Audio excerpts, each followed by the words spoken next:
இனிமே கண்ணை மூடிட்டு கடலை எண்ணெய் வாங்கலாம். ஏன்னா மந்த்ரா கடலை எண்ணெய் இதயத்தின் தயாரிப்பு. வறுக்க பொரிக்க ஏன் எல்லா சமையலுக்கும் மந்த்ரா தான். மந்த்ரா கடலை எண்ணெய், அபார ருசி, ஆரோக்கியமான உடல் நலம். ரொம்ப டயர்டா இருக்கு. இயற்கையான டேட்ஸ், பாதாம், பிஸ்தா, கேஷு அண்ட் ஹனி கொண்டு தயாரிக்கப்பட்ட லயன் டேட் நட் பைட்ஸ்.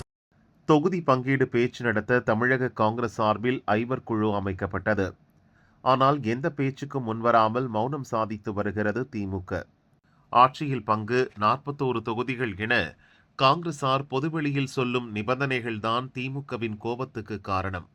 எப்போதும் இல்லாத வகையில் கூட்டணி விஷயத்தில் திடீர் நெருக்கடி கொடுப்பதை முறியடிக்க திமுக திட்டமிட்டது. கூட்டணியில் உள்ள கம்யூனிஸ்ட் கட்சிகள் விடுதலை சிறுத்தை சார்பில் காங்கிரசுக்கு பதிலடி தரும் நடவடிக்கையை கையில் எடுத்தது.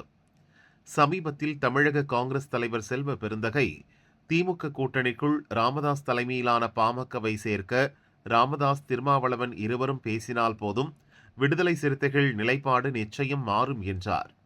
அவரது கருத்துக்கு விடுதலை சிறுத்தைகள் எம்எல்ஏ எஸ். பாலாஜி எதிர்ப்பு தெரிவித்து, கூட்டணியில் யார் யார் இடம்பெறுவர் என்பதை திமுக முடிவெடுக்கும் என்றார்.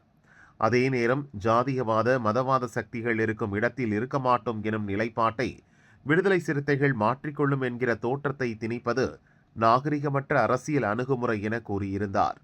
செல்வ பெருந்தகை கருத்துக்கு விடுதலை சிறுத்தைகள் துணை பொதுச் செயலர் வன்னியரசும் எதிர்ப்பு தெரிவித்தார்.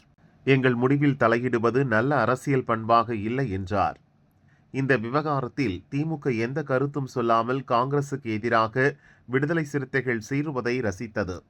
அதன் தொடர்ச்சியாக மார்க்சிஸ்ட் கம்யூனிஸ்ட் மாநில செயலர் சண்முகம், வழக்கமாக கூட்டணிக்கு தலைமை வகிக்கக்கூடிய கட்சிதான் முதலில் பேச்சு நடத்த குழு அமைக்க வேண்டும், இந்த முறை தலைகீழாக நடக்கிறது என்றார். காங்கிரஸ் தலைகீழாக செயல்படுகிறது என சண்முகம் விமர்சித்திருப்பது காங்கிரசாருக்கு அதிருப்தியை அளித்துள்ளது. இது குறித்து தமிழக காங்கிரஸ் மூத்த நிர்வாகி ஒருவர் கூறுகையில், கூட்டணி கட்சிகளை ஏவிவிட்டு காங்கிரஸை விமர்சிக்க வைக்கும் திமுகவின் செயல் அப்பட்டமாக தெரிகிறது.